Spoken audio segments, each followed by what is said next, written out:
ولئن أذقنا الإنسان منا رحمة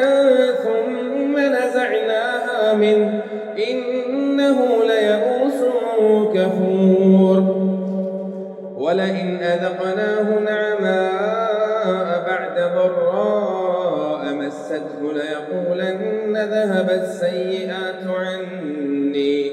إنه لفرح فخور إلا الذين صبروا وعملوا الصالحات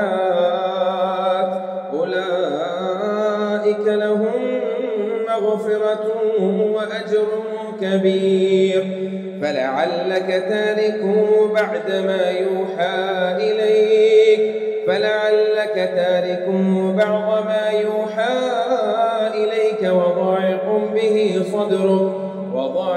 به صدرك أن يقولوا لولا أنزل عليه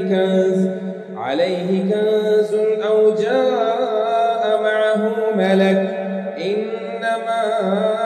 أنت نذير والله على كل شيء وكيل.